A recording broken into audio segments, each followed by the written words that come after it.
ಸುರರಾದರೂ ಸರಿ ಅಸುರರಾದರೂ ಸರಿ ನನಗೆ ಮಕ್ಕಳೇ. ಹಾಗೆಂದ ಮಾತ್ರಕ್ಕೆ ಎಲ್ಲೆಂದರಲ್ಲಿ ಸ್ವೇಚ್ಛೆಯಿಂದ ಧರ್ಮವನ್ನು ಅತಿಕ್ರಮಿಸುವ ಮೂಲಕ ಸಜ್ಜನರ ಪ್ರಾಣಹಾನಿ ಮಾನಹಾನಿಯನ್ನು ಕೈಯುವುದಕ್ಕೆ ಪ್ರಪಂಚದಲ್ಲಿ ಯಾವನಿಗೂ ಅಧಿಕಾರವಿಲ್ಲ, ಸ್ವಾತಂತ್ರ್ಯವಿಲ್ಲ. ಈ ಬಗೆಯಿಂದ ವಿಪರೀತಗಳನ್ನೇ ಹುಟ್ಟುಹಾಕಿ ಪ್ರಪಂಚದಲ್ಲಿ ತನ್ನ ವಾಮ ಮಾರ್ಗವನ್ನು ಬಳಸಿಕೊಳ್ಳುವ ಮೂಲಕ ಲೋಕ ಕಂಟಕನಾಗಿ ಮೆರೆಯುತ್ತಿರುವ ಶುಂಭನಾಗಲಿ ನಿಶುಂಭನಾಗಲಿ ಅಥವಾ ಅವರನ್ನು ಹೊಂದಿರುವ ಅಸಂಖ್ಯಾತ ಕೋಟಿ ಸಂಖ್ಯೆಯ ದಾನವ ವೀರರೇ ಆಗಿರಲಿ, ಅವರೆಲ್ಲರನ್ನು ನಿಗ್ರಹಿಸುವ ಮೂಲಕ ಲೋಕ ಕಲ್ಯಾಣವನ್ನು ಸ್ಥಾಪಿಸಬೇಕಾದದ್ದು ನನಗೆ ಕರ್ತವ್ಯ. ಹೇಗೆ ಮುಂದುವರಿಯಲಿ, ಹೇಗೆ ಇಷ್ಟನ್ನು ಸಾಧಿಸಿ ತೋರಿಸಲಿ.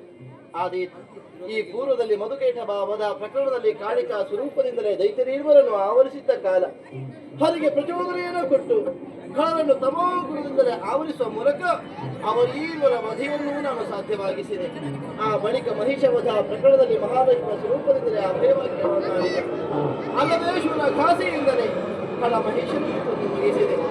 ಈಗಲಾದರೂ ದೇವತೆಗಳ ಮೊರೆಯನ್ನಾಲಿಸಿ ಪ್ರಾರ್ಥನೆಯ ಸಾಕಾರ ರೂಪವಾಗಿ ಗೌರಿ ದೇವಿಯ ದೇಹಾಂತರಿತಳಾಗಿದ್ದ ನಾನು ಹೃತ್ಕೋಶವನ್ನೇ ಸೀಳಿ ಕೋಶ ಸಂಭವಿಯಾಗಿ ಕಾಣಿಸಿಕೊಂಡ ಪರ್ವಕಾಲ ಲೋಕದ ಮಂದಿಗಳು ಕೌಶಿಕಿ ಈ ಅಭಿಧಾನದಿಂದಲೇ ಗುರುತಿಸಲಿ. ಇದು ಸರಸ್ವತಿಯ ಸ್ವರೂಪ. ಆದ್ದರಿಂದಲೇ ಹೊಂದಿರುವ ಸುಂದರವಾದ ಹೆಣ್ಣಿನ ರೂಪವನ್ನು ಸ್ಥಿರಗೊಳಿಸಿದ್ದೇನೆ. ಈ ಮೋಹನಾಕಾರವನ್ನು ಬಳಸಿ ಖಳರನ್ನು ನನ್ನೆಡೆಗೆ ಆಕರ್ಷಿಸಿ ಆ ಬಳಿಕ ಕೊಂದು ಮುಗಿಸಬೇಕೆನ್ನುವ ತೀರ್ಮಾನಕ್ಕೆ ಬದ್ಧಳಾಗಿ ಅಳೆದು ತೂಗಿ ಲೋಕ ಸ್ವಾಸ್ಥ್ಯವನ್ನು ಒದಗಿಸುವರೆ, ಖಳರ ಮನಸ್ಥಿತಿಯನ್ನು ಅರಿತುಕೊಳ್ಳುವರೆ ಪೂರಕವಾದ ವೇದಿಕೆಯೊಂದು ಬೇಡುವೆ. ಆದ್ದರಿಂದಲೇ ತುಹಿನಗಿರಿಯ ದಕ್ಷಿಣ ಪ್ರದೇಶವನ್ನು ಬಂದು ಸೇರಿದ್ದೇನೆ. ನಿರ್ಜನವಾಗಿರುವ ಪರಿಸರ, ಗಗನ ಚಿಮ್ಮಿತವಾಗಿ ಬೆಳೆದು ನಿಂತಿರುವ ಕದಂಬ ವೃಕ್ಷಗಳ ಮಧ್ಯೆ ಇದ್ದುಕೊಳ್ಳುವುದಕ್ಕೆ ಬೇಕಾಗಿ ಅಂಬರದ ಆಚೆಯಿಂದ ತುಪ್ಪಿನಿಗಿರಿ ಬಿಟ್ಟು ಕನಕಪ್ರಿಯಾಲೆ ಇವು ಯಾಲೆಯನ್ನೇರಿ ಜೋಕಾಲಿಯನ್ನಾಡುತ್ತಾ ಸಂತೋಷದಿಂದಲೇ ಕಾಲವನ್ನು ಕಳೆಯೋಣ. ಆರೋಹಣ ಅವರೋಹಣ ಎಂಬ ಎರಡು ಗತಿಗೆ ಅನುಸಾರವಾಗಿ ರಾಗ ತಾಳ ಲಯಬದ್ಧವಾಗಿ ಸಂಗೀತದ ಸುನಾದವನ್ನು ಹರಿಯಗೊಟ್ಟಾಗ ವನ ವಿಹಾರಕ್ಕೂ ಮೃಗ ಭೇಟಿಗೂ ಬರಬಹುದಾದ ಕಳರು ಈ ಕಡೆಗೆ ಬರುವುದಕ್ಕೆ ಅವಕಾಶವಾಗ ಸಿದ್ಧವಾಗ್ತದೆ.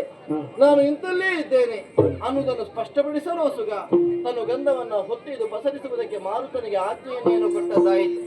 ಈವರೆಗೆ ಕತ್ತಲಿನಿಂದ ಆವೃತಗೊಂಡಿದ್ದ ಕದಂಬ ಕಾಂತಾರ ನನ್ನ ಇಚ್ಛೆಗೆ ಅನುಗುಣವಾಗಿ ಸೂರ್ಯ ಕೋಟಿ ಪ್ರಭೆಗೆ ಸರಿ ಸಮಾನವಾಗಿ ಬೆಳಗುವುದಕ್ಕೆ ಆರಂಭಿಸಿತಲ್ಲ.